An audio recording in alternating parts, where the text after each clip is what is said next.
Queridos amigos, estamos aquí en una nueva edición de Jueves de Historia en su programa Nuevas Voces, conversando con el profesor Alejandro San Francisco. Profesor, un gran gusto nuevamente tenerlo aquí en los estudios centrales de Radio Agricultura. Doctor Acosta, el gusto es enteramente mío, terminando febrero, 29 de febrero, un día muy escaso históricamente. Solo se da cada 4 años, año bisiesto. Hay muchos que se enteraron hoy día que no partía marzo, sino que teníamos el último día de febrero. Mañana parte marzo, pero todo indica que el super lunes va a ser cuando ya todo el mundo vuelva de vacaciones, el próximo lunes 4 de marzo. Se está terminando el verano y quizás es una buena oportunidad para poder evaluar ¿qué es lo que nos deja el verano? ¿Qué es lo que nos deja este verano? Y cómo también de aquí de un tiempo a esta parte los veranos han empezado a ser bastante noticiosos también. Ya han cambiado rápidamente la agenda cuando muchas veces, durante mucho tiempo, el verano era sinónimo de tranquilidad, de mesura, no pasaba mucho en el verano. Habían personajes políticos que se hacían famosos haciendo las vocerías del verano, haciéndose cargo de la representación política. Muchos se acuerdan de los veranos de Moreira, que hablaba siempre en representación del partido y era el momento en que podía figurar esa y otras figuras políticas. ¿Qué nos deja el verano, Alejandro Francisco? Yo primero una cosa más histórica. Los veranos tienen fuerza dependiendo de las circunstancias. O sea, yo encuentro que hay veranos históricos tremendos. A mí me parece que el de 1973 es impresionante, porque fue un verano caliente, fue el verano de las elecciones parlamentarias de marzo del 73. Entonces todo el verano fue de campaña. Exacto. Ahora uno podría decir, oye, fue campaña menguada por la situación económica, por la situación veraniega en que muchos estaban, pero las elecciones fueron el 4 de marzo y funcionaron tal cual, con gran participación. Los cierres de campaña fueron en febrero, con multitud de gente en los cierres de campaña. Entonces eso es un verano absolutamente histórico.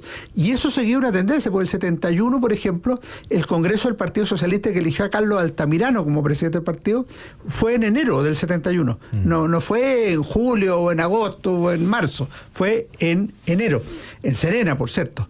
Entonces uno dice, políticamente los veranos pueden estar vivos. Cuando había segundas vueltas, en el origen de las segundas vueltas, las primeras fueron las de Lavín Lagos y las de Piñera Bachelet, fueron en enero, o sea, fueron también en verano. ¿Y qué más noticioso que una elección presidencial en verano? O sea, que el 15, 16 o 17 de enero se elija presidente de la República. Ricardo Lagos en la primera ocasión, Michelle Bachelet en la segunda ocasión. Y ahí comienza de inmediato la designación de gabinete, la formación de equipos de trabajo. Entonces, prácticamente no hay tiempo para descansar.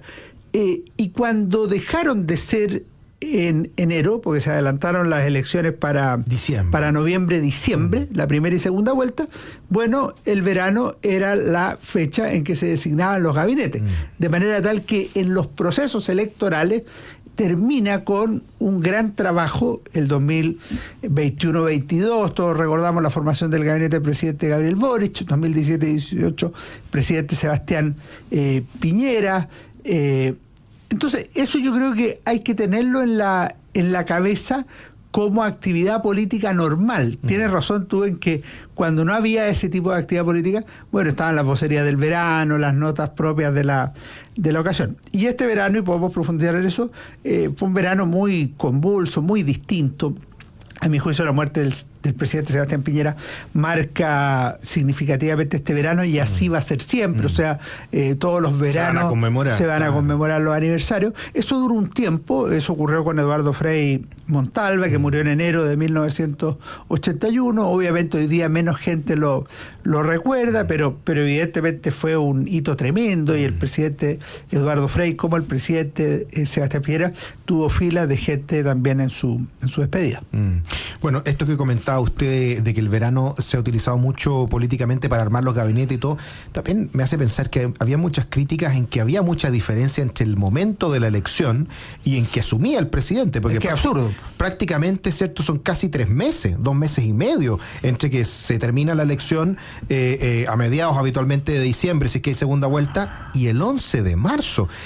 Entiendo que esto es bastante inédito, o sea, no hay ningún otro país, o no sé, no conozco algún otro país que haya tanta diferencia. Muchos les llamaba la la atención, por ejemplo, en Argentina, creo que fueron 15 días después de la elección, hubo cambio de gobierno. Entonces la gran pregunta que uno se hace, bueno, quizá podríamos aprender de eso, porque no tiene sentido. O sea, es verdaderamente un pato cojo de 3 meses. Lo que pasa es que tú tienes que entender las cosas y la explicación, no por sesgo profesional, la explicación es histórica. La explicación histórica es que los cambios de mando son los 11 de marzo.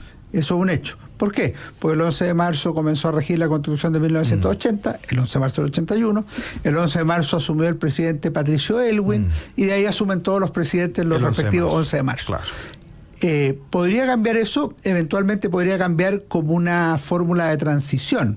Ahora, ¿por qué digo podría cambiar? Porque para hacer lo que tú sugieres, que es lo mejor, o sea, que a lo mejor la elección tuviera una diferencia de 45 días con... Ya, bueno, así encuentro que es harto. Ya, pero fíjate que sería el 20 de enero la primera vuelta. Y la segunda vuelta a lo mejor el 12 de febrero. No tiene sentido. Habría que atrasar o adelantar el cambio de mando.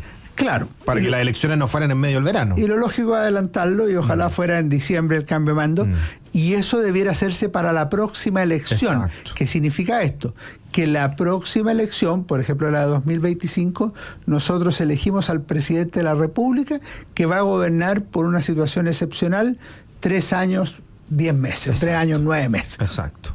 Por esa sola vez. Exacto. Y después se mantiene. La elección... Ahora, es poco probable que se elegirle en ese sentido, digamos. Pero yo creo que ante la incertidumbre de quién va a ser, podría ser. Podría ser. Si el problema se produce más bien cuando alguien está involucrado, y por eso tiene que ser para la próxima. No es acortarle plazo al presidente Gabriel Boric. Esta no es una medida contra el actual gobierno, como no era cortarle al anterior. Es una medida que debiera ser resuelta. Ahora, el absurdo, si no se cambia, lo vamos a seguir viviendo. O sea, siempre. Esto, nadie considera buena la fórmula chilena. Nadie la defiende.